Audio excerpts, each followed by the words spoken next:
मसीह में सभी लोगों को जय मसीह की।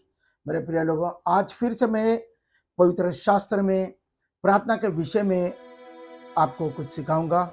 और यो क्योंकि ये विषय मेरे लिए बहुत महत्वपूर्ण है, मैं चाहता हूं कि मसीह में सभी विश्वासी जो भाई बहन है, दोस्त लोग हैं, वो सबसे पहले प्रार्थना करना सीखना चाहिए। क्योंकि देखो, वक्त पर आपको कोई मिलेगा नहीं प्रार्थना करने के लिए, तो क्यों नहीं हम लोग अपने आप से तैयार हो और जिस तरह परमेश्वर ने चाह है उस प्रकार से हमारी प्रार्थना अगर उसको अर्पण होती है, तो मैं यकीन से कहता हूं आप लोगों को कि हमारी प्रार्थना परमेश्वर को उपस्थित में जाकर जरूर हमारे लिए उत्तर लेकर आएगी और आपको सफल मिलेगी। तो मसीह जीवन में सबसे पहला हर एक व्यक्ति एक्चुअली जो मसीह में है, जो जब वो प्रभु यीशु में प्रवेश हो जाता है, तो उसको सबसे पहला उसका काम है कि वो अपने आप को, परमेश्वर खुद चाहता है कि वो सबसे पहले अपने आप को प्रार्थना करने के लिए तैयार करे। क्यों?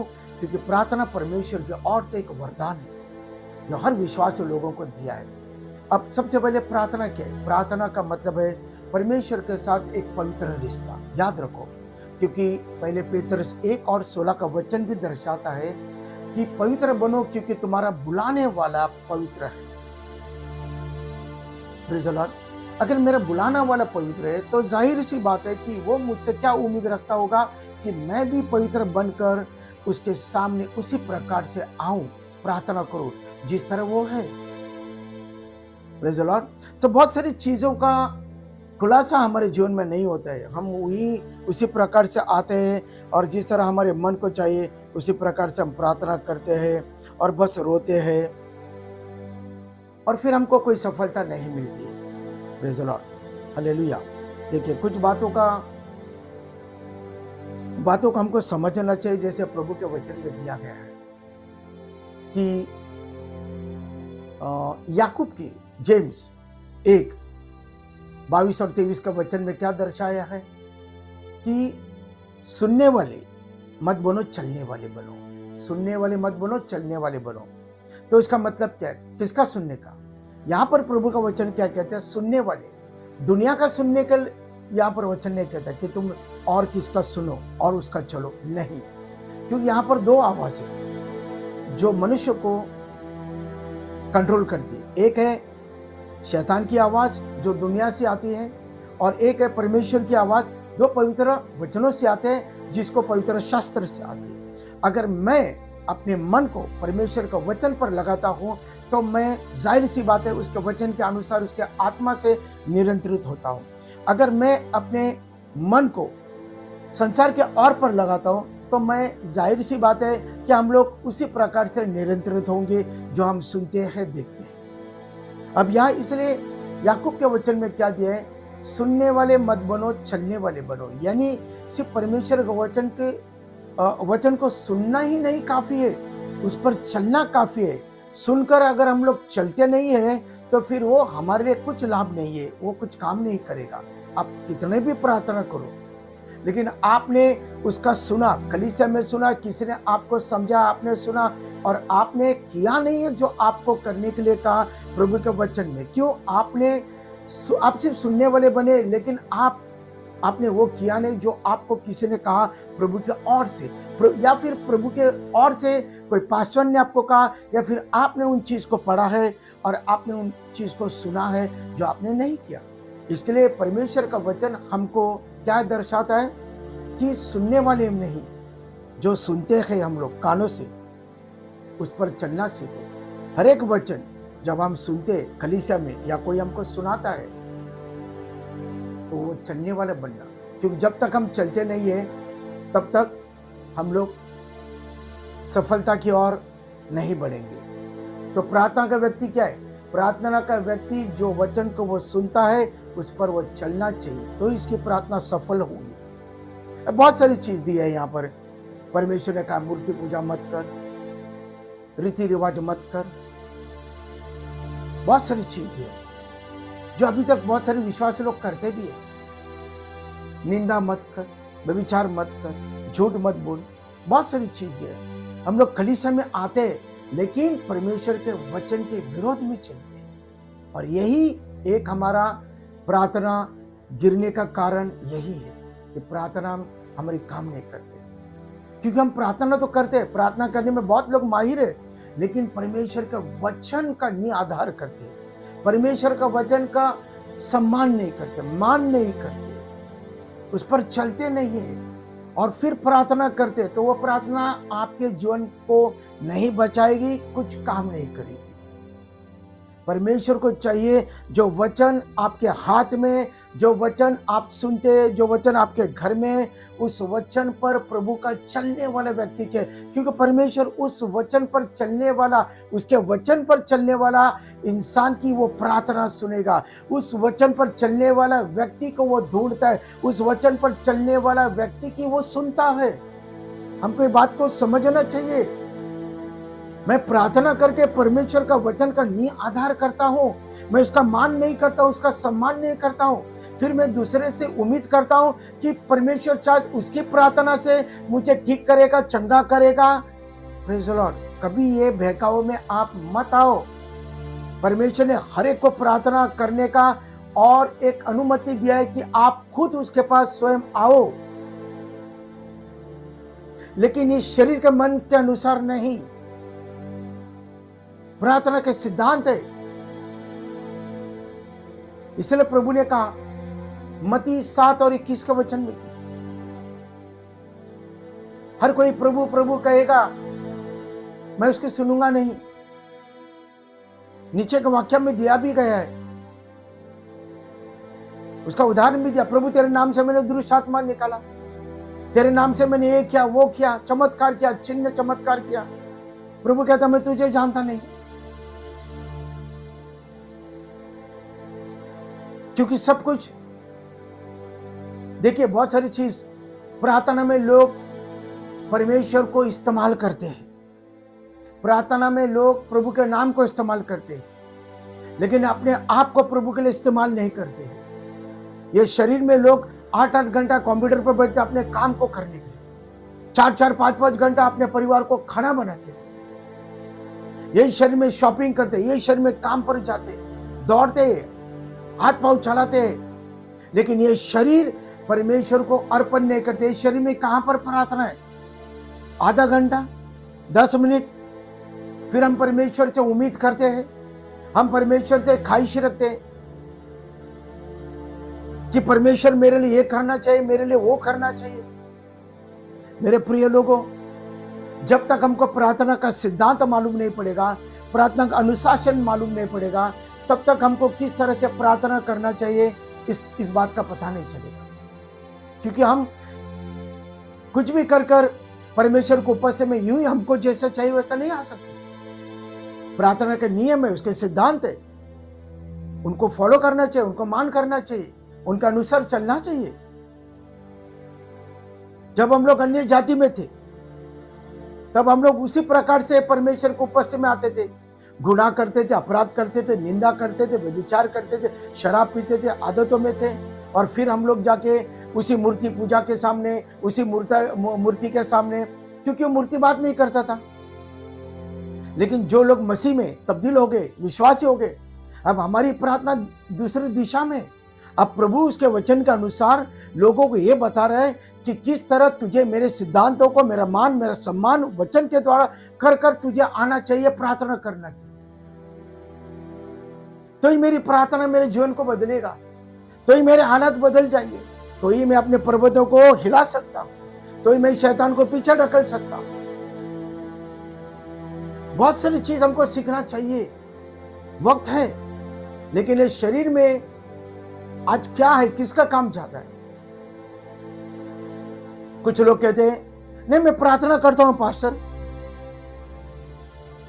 कितना देर प्रार्थना करता? 10 मिनट।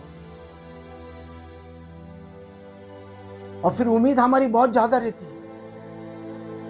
मेरे प्रिय लोगों, मसीह जीवन की प्रार्थना अलग है और हमको सीखना चाहिए। सबसे पहला बात, प्रार्थना।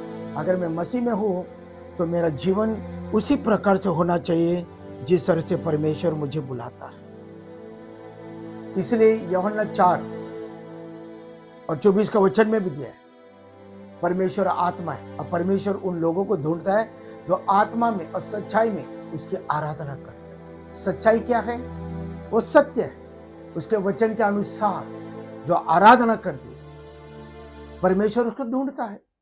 अगर मेरी प्रार्थना परमेश्वर के वचन के अनुसार मेल मिलाप नहीं करती है, तो परमेश्वर हमको क्यों ढूंढेगा? तो परमेश्वर के पास हमारे शरीर क्या है? हमारे शरीर बेजान है उसके सामने। अगर मेरे जीवन में प्रभु के वचन के अनुसार प्रार्थना नहीं है, तो मेरा शरीर परमेश्वर के लिए अनजान है, उसको कुछ भी मालूम नहीं।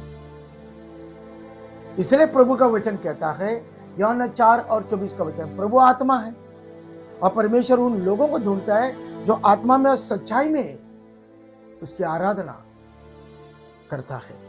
Praise the Lord. अब यहां पर हम लोग और कुछ बातों को सुनेंगे जो प्रभु के वचन के अनुसार आपको और समझ आएगा।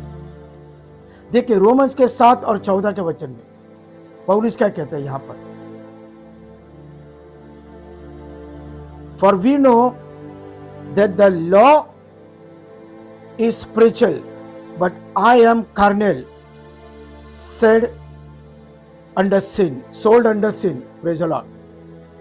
For we know that the law is spiritual but I am carnal, sold under सिन।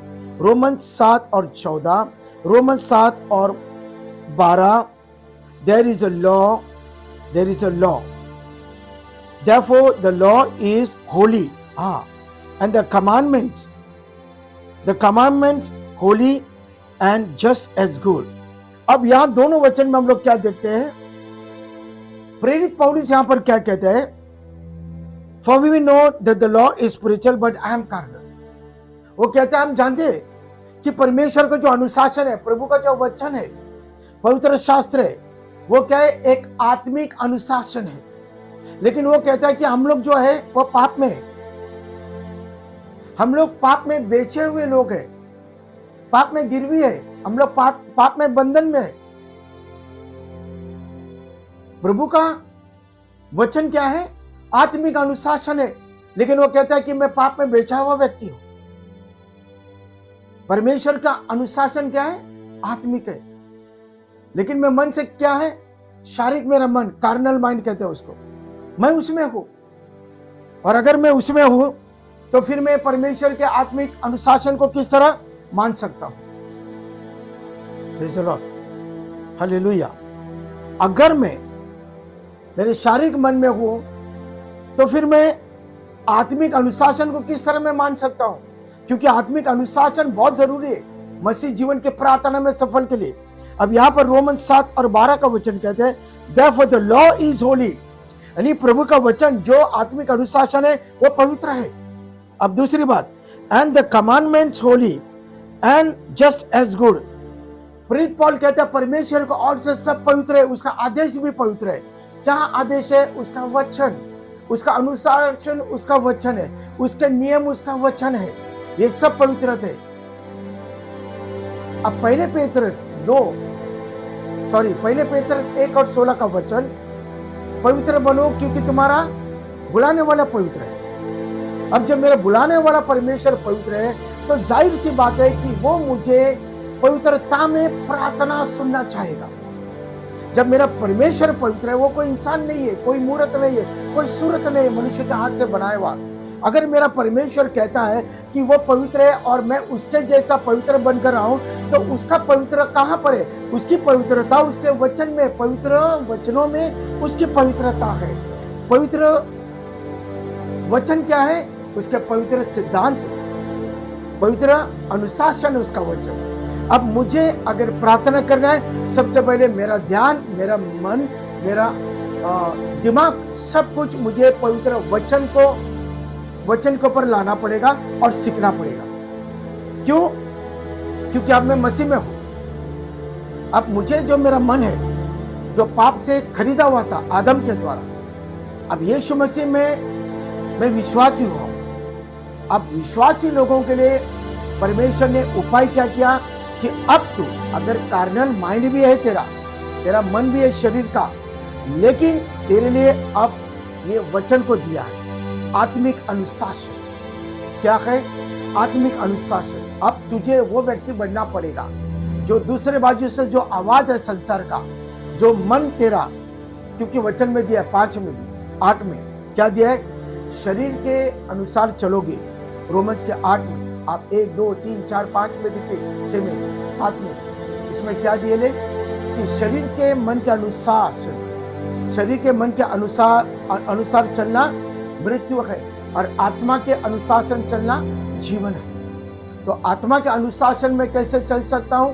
आत्मा के अनुशासन में प्रभु के वचन के सिद्धांतों को मानकर, उसके आत्मिक सिद्धांतों को, आत्मिक अनुशासन कहां पर है? उसके वचनों में। तो मेरी प्रार्थना जब इसके आत्मिक सिद्धांतों को मानकर मैं चलता हूं तो वो पवित्रता में है। मेरी प्रार्थना किस तरह की होनी चाहिए? आत्मिक सिद्धांतों को जब कोई भी व्यक्ति मानता है, उसके नियम को, उसके आधार को, तो वो प्रार्थना आत्मिक रीति से कार्य करती है। अब शरीर में परमेश्वर चाहता है आत्मिक अनुशासन को तो पाए और अपने जीवन को तो बचाओ। अब मेरे पास एक ही उपाय है बचने के लिए, जीने के लिए और प्रार्थना करने के लिए। क्या है वो? प्रभु के वचन में आत्मिक अनुशासन है, उसको मैं अपने शरीर में लागू करूं और उसके अनुसार मैं चलूं, जियो और प्रार्थना करूं। तब मेरी प्रार्थना को कोई हिला नहीं सकता है, ना मेरी प्रार्थना को कोई बेकाबू कर सकता है, ना मेरी प्रार्थना को कोई टच कर सकता है, ना कोई हिला सकता है। मेरी प्रार्थना उसी प्रकार से काम करेगी, कार्य करेगी जिस तरह परमेश्वर का पूरी तरह से निरंतर होगा। और ऐसी प्रार्थना परमेश्वर चाहता है कि हर एक व्यक्ति सुनने वाला नहीं, चलने वाला उसके वचन पर चल, क्योंकि जो चलता है वो प्रभु के आत्मिक अनुशासन को उसके वचन के द्वारा लेकर चलता है। और जब वचन के अनुसार हम चलते जीते हैं तो वो प्रार्थना आत्मिक प्रार्थना होती है, आत्मिक अनुशासन के द्वारा, जो आपके जीवन में प्रतिदिन और हर पल आपको जय सफल देता है। और उस प्रार्थना को कोई भी आपको हिला नहीं सकता है और हरा नहीं सकता है। यही है प्रार्थना जो हमको सीखना चाहिए।